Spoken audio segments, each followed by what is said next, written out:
こんにちは。クルーズ客船で働くエリです。今回はですね、クルーズ代金に含まれていない隠れたコストとその節約術をご紹介していきたいと思います。皆さんは旅行に行くときに、予算をだいたい決めていくと思うんですね。クルーズ客船じゃあ例えば、1000ドルでしたって言って、1000ドルでもちろん済むわけはないですよね。そこに行く飛行機代金とか、あとは宿泊施設、その前日とかクルーズの後に泊まるホテルだったり、そういうコストを皆さんも考えられて、その上で予算を決めていくと思うんですけれども、実はちょっと想像もしないコストがかかったりします。で、特に初めてのクルーズとか、クルーズに慣れていない方は驚くこともあるかと思うので、今回はそれを知っていただいて、それをどうやったら少しでもねコストを削減できるのかっていうお話をしたいかなと思います。私はクルーズ客船で7年ほど働いていて、今も一応働いているんですけれども、コロナで船には今乗れてない状態なんですけれども、このようにクルーズ客船ね、いろんなお客様に乗っていただきたいので、その情報発信や、あとクルーになりたい人、あとは旅行が好きな人ですね、そういう方への発信をしています。では早速本題に入っていきたいと思います。隠れたコスト1つ目、空港から港までの往復の交通費、ここは想像する人もいるかなと思うんですけれども、空港に着いたら、港まで行かなきゃいけない。基本的には全泊してほしいんですけれども、クルーズ乗る前にね、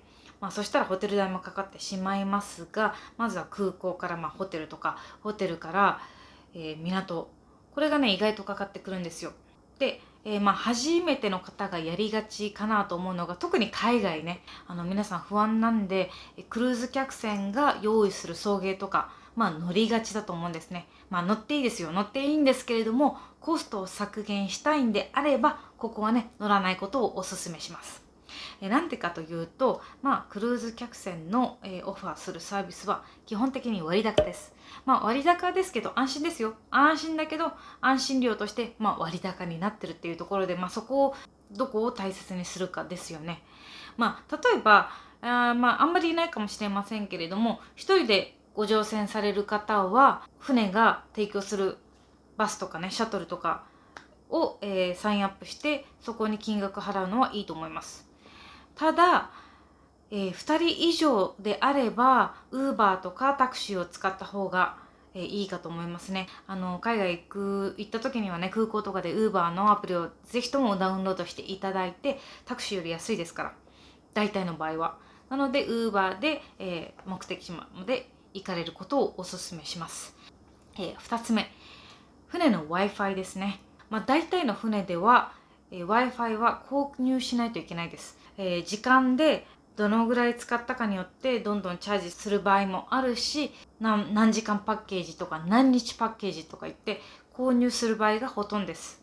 で、これがね高いんですよ。高いですよ。無料の船もありますよ、たまに。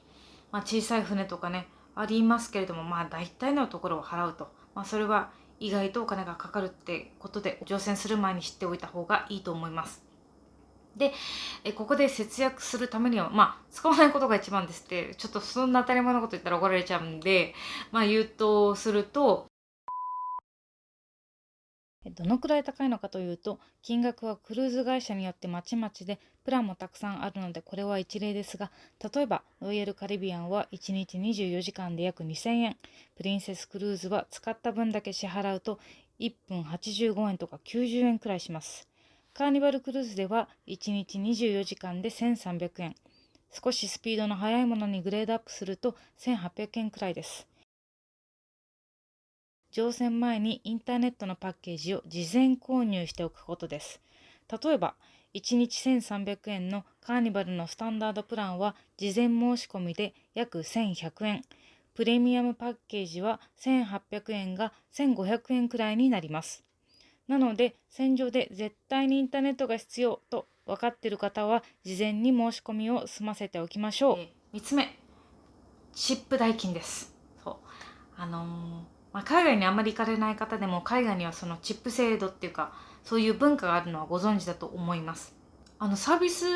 がいいのは日本では結構当たり前じゃないですか。でそれをなんかそこにお金払うってって私も最初は思ったんですけども、これは文化なんでしょうがないです。でこの金額がなかなかかかります。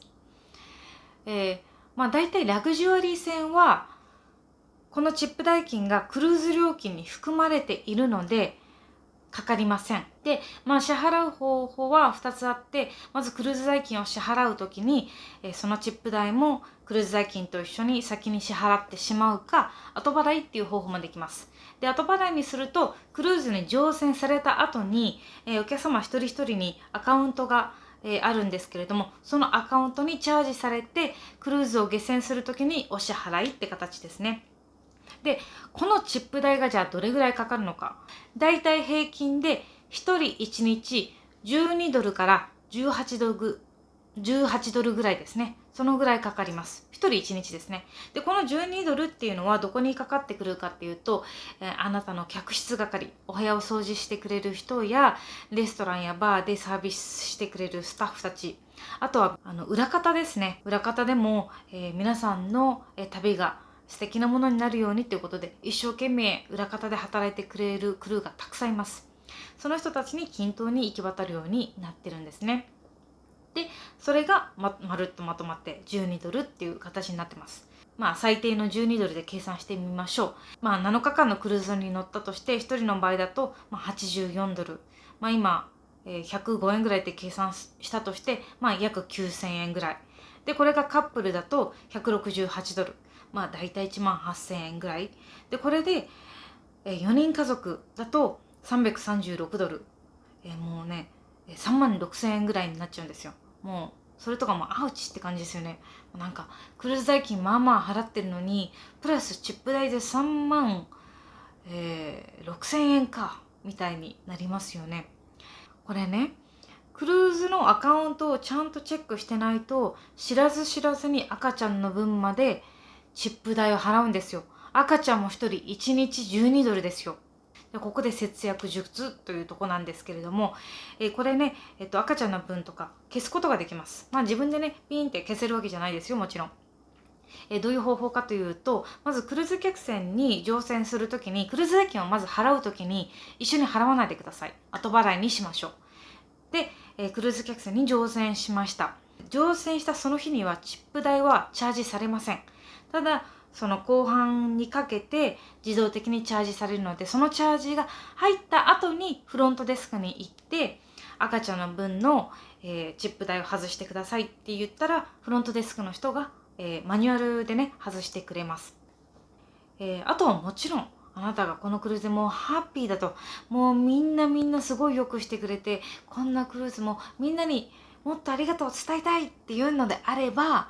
もちろんこのねチップ代をインクリースすることもできます。だから多めに払うこと可能なので、それもフロントデスクでできるし、それはね、チャージするものはチャージされるものはチャージされるものとして別にしておいて、別で現金でその個々のスタッフに支払うことももちろんできます。これね、知らないお客さんたまにいるんですけれども、そうやってね手で払ってさらにアカウントとかもちゃんとチェックしないでダブルでチップ払ってる場合もあるので、皆さん気をつけてください。なのでクルーズに乗船されるときはチップ代金がその自分のクルーズ代金にまず含まれているのか、含まれていないのであればいくらか、そのいくらかっていうのは自分のクルーズの過ごした日々に対して正当なものかどうかっていうのを考えて支払っていただければと思います。3つ目、飲み物代ですね。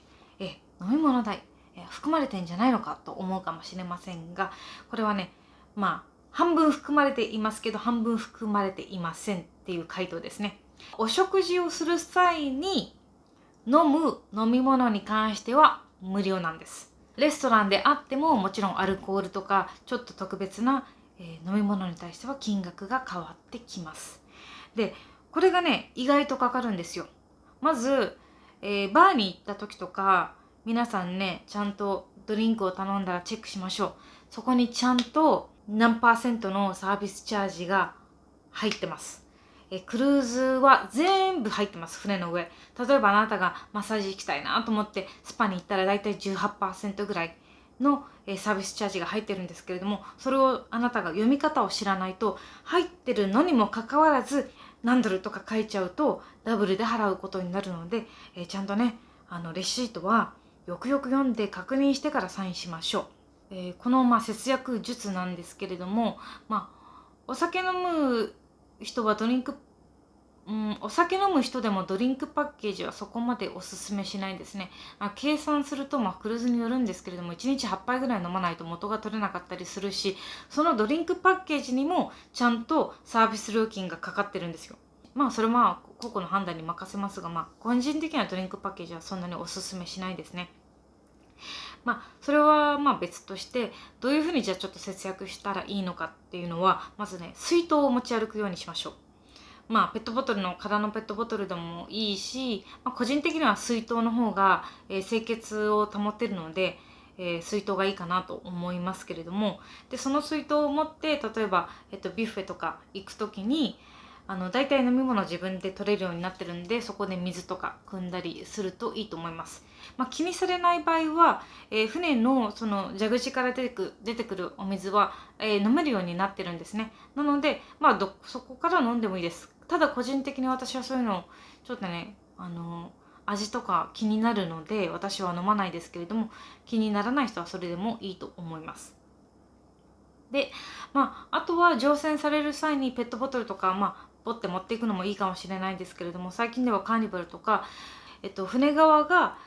結構、普通の金額で、そういうサービスを提供してるみたいです。何本船で買えますよとか、そういうサービスも始めたみたいですけれども、船はだいたい、この大きいねリットル、2リットルとかで、4ドルとかだから400円とか450円ぐらいしちゃうので、そういうのを毎日ね買ってたらかなりの金額になっちゃうので、私のおすすめは水筒を持ち歩いて、で、ちょこちょこ水を入れて、飲むのがいいかなと思います。4つ目、ツアー代金ですね。これはね、大体予算にね皆さんもね含んでいると思いますが、ツアー代金もかかってきます。で、これの節約術としては、自分でツアーを申し込むことですね。冒頭にも言ったように、船のサービスは基本的に割高です。安心料と引き換えに割高になってるって考えた方がいいと思いますね。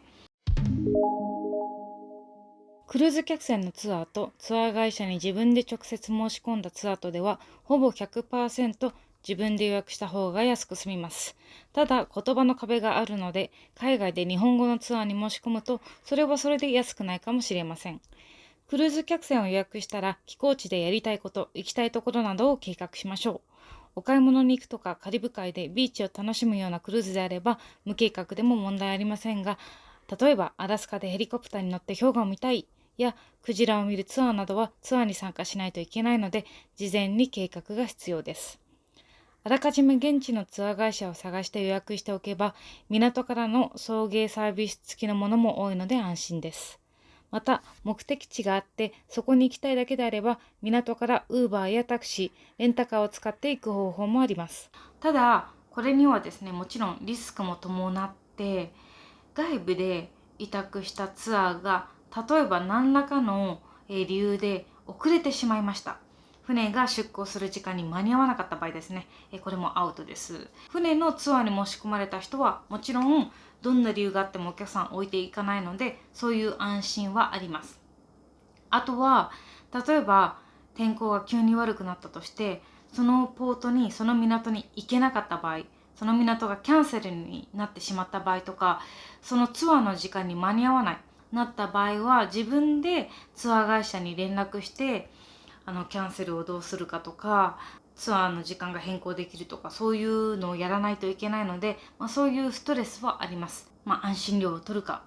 安いのを取るかっていうところですね。というわけで今回はクルーズ代金に含まれていない隠れたコストと節約術をご紹介してみました。最後まで動画を見てくださった方ありがとうございました。